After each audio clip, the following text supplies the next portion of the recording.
Hello everyone, myself Rohini Kallur and welcome to the lecture series on the subject Basic Electronics with a subject code 18ELN24. We are in the module 4 and this is lecture number 32. So the contents covered in this lecture are the transistor switch circuit, how it operates to switch on and off an LED, and the second topic that is covered will be feedback amplifiers, its principle, properties and advantages. So in the previous lecture we have learned how a BJT can be operated as an amplifier, as well as the BJT can also be operated as a switch, and we have seen some examples using which we can learn about how a transistor can be used as an amplifier and a switch, and how can we design the parameters required for that particular BJT to be working as an amplifier or a switch. So in today's lecture we'll see how a transistor switch circuitry works to switch on and off an LED using a relay. So the circuit has a BJT. Circuit has a BJT and its base is connected to the resistor RB. Its collector terminal is connected to a LED and then a RC, and through the RC it is connected to voltage VCC. And we can see that the emitter of the transistor is connected to ground, and the base of the transistor is connected with Vin, which is a square wave input voltage. Square wave input voltage will be having a value 1 or 0 depending upon its periodic signal or its frequency, we can say it. So what happens is, we said here that this is a LED. LED is nothing but it is a light emitting diode. So light emitting diode is nothing but it is a normal PN junction diode where whenever it is forward bias it emits light. So whenever we make the LED, that is a light emitting diode, in forward bias condition, then we will be generating a light through that particular LED. Otherwise, whenever it is in a reverse bias condition, we will not be having any light. So what happens is, we have this circuitry. Using this circuitry, we will make the transistor to be switched on and switched off, and using that transistor we will make LED turn on and off. So what happens here is, the input signal, that is a square wave input voltage of 2 seconds, is applied to the input voltage as shown in the figure. So when the square wave input voltage is at 0 volts, the transistor is in the cutoff region. So as there is no voltage or current generated, the collector current is also equal to 0. We know that whenever the transistor is working in a cutoff region, the base to emitter junction and the collector to emitter junction both are for reverse biased. So there is no collector current and the LED will be in the off condition. Then next what happens is, whenever we make the square wave to reach its high level, that means whenever it is at 5 volts, then what happens is, the transistor will be driven into saturation region. When the transistor is driven into saturation region, at that time the LED will be forward biased and it results in the collector current flowing through the LED, so because of which it emits light. So we can say that it is in a on condition. When it is in a on condition, at that time the LED will be on, LED will be emitting light for some seconds. So that what is the time for which the LED will be glowing, that is indicated here. We can see that the on pulse has a time period of 1 second. So the LED stays in the on condition for 1 second and in off condition for the next 1 second. So the total time period of this square wave is 2 seconds. So in that 2 seconds, LED will be glowing for 1 second and it remains off for the next second. So what happens here is, we will be making the LED to switch on and switch off using the transistor which is driven from cutoff to saturation. In the previous lecture, we have seen that the transistor can be operated as a open switch or a closed switch depending upon whether I have it in a cutoff region or in a saturation region respectively. Whenever it is in a cutoff region, at that time the transistor will be in the operating as a open switch, and whenever it is in a saturation region, the transistor will be operating in a closed switch format. So this is how the transistor can be used as a switch to switch on LED and switch off the LED.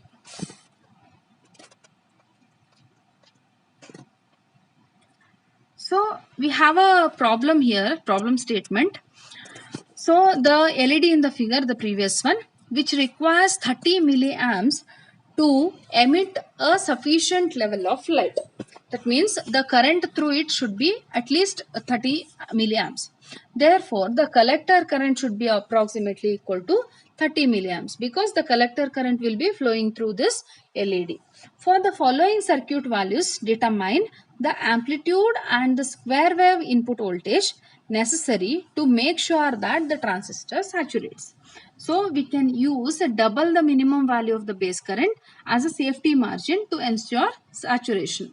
So the given values are VCC is equal to 9 volts, VCE saturation is 0.3 volts, and then RC is 220 ohms, and RB, that is the base resistor, that is 3.3 kilo ohms, and beta DC, this is the DC voltage gain, so that is equal to 50. VLED, that is the voltage drop across the LED, is 1.6 volts.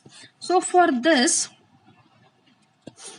initially we need to calculate IC saturation. IC saturation is, we know that in the previous figure, in the previous figure we know that the LED is connected between the collector terminal and VCC. So we need to consider in the expression VCC, which is the input signal, input voltage, then VLED, that is a drop across the LED. VCE saturation is the voltage across the saturation collector and emitter saturation. This is a leakage current, and we will be considering here the value RC. So all these values we have from the given parameters. So we'll subtract 9 volts minus 1.6 minus 1.3 divided by 220. So this gives out me 32.3 milliamps. This is the minimum value of IC saturation. Once I get the IC saturation value, I know that IB minimum is equal to IC saturation divided by beta DC. So IC saturation, I'll take it from this equation and I'll calculate the value of IB, that is 32.3 milliamps divided by beta, which is equal to 50 here. So it comes out to be 646 microamps. So we have another question as we need to ensure saturation. So for that we need to use twice the value of IB minimum, which is equal to 1.29 milliamps, that is 2 into 646 microamps will give me this much. So when I use Ohm's law, we'll be getting IB is equal to, IB is the base current, that is VRB divided by RB. VRB is the base voltage towards the transistor. So this will have the input voltage Vin minus the drop between base and emitter resistor. So that is Vin minus VBE divided by RB. We know all these values. So we'll substitute. So the value is Vin, we don't know, we need to calculate this. So Vin minus 0.7 divided by RB value, that gives out me this equation. So Vin is equal to, Vin minus 0.7 is equal to 2 times IB minimum into RB, because we have said in the previous that we need twice the equation. So it will be equal to 2 times IB minimum into RB. So it is 2 times IB minimum is 1.29 milliamps and RB is 3.3 kilo ohms. So the value comes out to be this much. So I'll send this 0.7 to the other side. So it becomes plus. So it is 1.29 milliamps into 3.3 plus 0.7. That gives out me a equation called as 4.96. So this 4.96 is the actual value that is needed to ensure that there is saturation in the transistor. So for problems like this, we need to be using the equations, that is IC saturation. Always we will first calculate IC saturation, then IB minimum, depending upon what all values we have. If at all some values are not given, then we need to be assuming the things. And after that we need to calculate V in. For calculating V in, we will take this equation of IB and then we will solve it. We will get this value of 4.96 as the input voltage. So assuming the values as 0 VC saturation, beta DC, and the built-in VBE, that is equal to 0.7, we will be getting the equation as the value as 4.96, which is the required input voltage to make the LED glow in the circuitry. So we'll move to the next concept, that is called as feedback amplifiers. Feedback means that whenever I get an output, the output part of the output will be fed back as input. So basically we have here two parts. One is the amplifier and the second one is feedback. So the purpose of the amplifier is basically to amplify the input signal without changing its characteristics except its amplitude. Whenever I say it is an amplifier, it will be amplifying the things, and it is the change in the change in the output amplitude. Other than that, every other parameter will remain the same. So the amplifier which works on this principle, that is which changes its amplitude only with a principle of feedback, that is called as feedback amplifier. Here is a figure of a feedback amplifier that shows input voltage, output signal, and we have an amplifier. So this we know that if I connect a signal to an amplifier and an output signal, it is a amplifier circuitry. So what we are seeing here is, from this part of the circuitry, some part of the output voltage signal is going back with a gain to the mixer. So the mixer is having two parameters, one is called plus and the other one is minus. So either the input signal will be added with the output signal, or the input signal will be subtracted with the output signal. Then we generate a reference signal, that is this VI. So depending upon this, we are feeding back some part of the circuit output signal back to the input signal. That is what is called as feedback, and the amplifier circuit which uses this parameter is called as feedback amplifiers.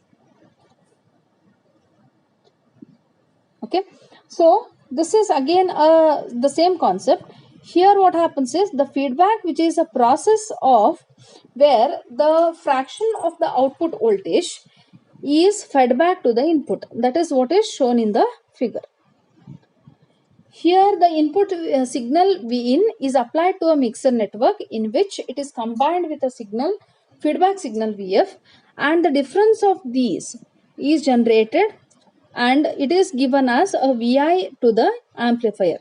So a portion of the amplifier output is connected to the input through a feedback network as shown in the previous figure.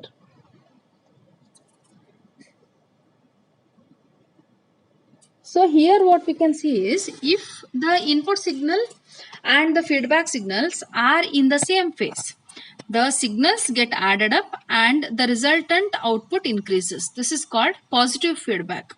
That means in the previous actual block diagram, we have seen that it has plus and minus here. So this plus and minus indicate that whether I am using a positive feedback or I am using a negative feedback. So in this figure we have, in this figure we have the positive sign. The positive sign indicate here that we are using a signal which is in phase with the input signal. So because of which it is called as a positive feedback. So a positive feedback is also known as a regenerative or direct feedback. Then what happens is, whenever I feed in a positive feedback, the positive feedback causes distortion and instability in amplifiers, and hence it is not used for amplifiers. So whenever we have the positive feedback, it will be in phase with the input signal, so the output signal what is generated to the amplifier will be more. So the positive feedback amplifiers always increase the gain, and it will be giving me a overall power of input signal. So because of which this positive feedback is used in the oscillator circuitry. This oscillators, what is this and how it works, we have it in the next sections. We'll see it there. And the second section of the figure is, when I use the input signal, if the input signal and the feedback signals are in opposite phase, that means if my input signal is positive and the output signal what I am getting is out of phase with respect to the input signal, or it is in negative, then we have the difference of the input and the feedback signals that is going to the amplifier. So this is called as the negative feedback. So this negative feedback is also known as degenerative or inverse feedback. So what we can see is, in the positive feedback we had the plus sign over here, but we have now the minus sign. This indicates that the signal what I am getting from the feedback is a negative, whereas the signal what I am getting from the input side is positive. So because of this, what happens is, the negative feedback always induces desirable modifications in the circuit performance. Though the negative feedback reduces the gain of the amplifier, it has many advantages. So it is widely used in the amplifier circuitry. So basically a circuit with a positive feedback is used in the oscillators, and a circuit with a negative feedback is used in the amplifier circuitries. So this is what is negative feedback. Next, what we have is the important part of the chapter, that is the properties of the negative feedback amplifiers. So properties of the negative feedback amplifiers are, it has the first one is desensitize the gain. That means it brings the stability of the amplifier. That means by making the gain less sensitive to all kind of variations. So I want my system to be stable. It should not be varying with respect to the change in the physical variations of the circuitry. So because of this, we have to be generating an output signal that is irrespective of the change in the inputs. So this is first one, we need to desensitize the gain. Second one is reduce nonlinear distortion. So reducing nonlinear distortion means it will be the negative feedback what we have, it makes the output proportional to the input. So it reduces nonlinear distortion. That means it is linear with respect to the input signal. The third property is reduce the effect of noise. So whenever we use negative feedback, it minimizes the contribution of unwanted electrical signals. So this noise can be reduced by using a negative feedback amplifiers. And the fourth property is control the input and output impedances. It increases or decreases the input and output impedances. So by selecting a specific feedback topology, we can be having this reduced or incremented impedances. Then the last one is extend the bandwidth of the amplifier. So by incorporating the negative feedback, the bandwidth of the amplifier can be incremented. So this is what we have for today. We'll meet in the next lecture. Thank you.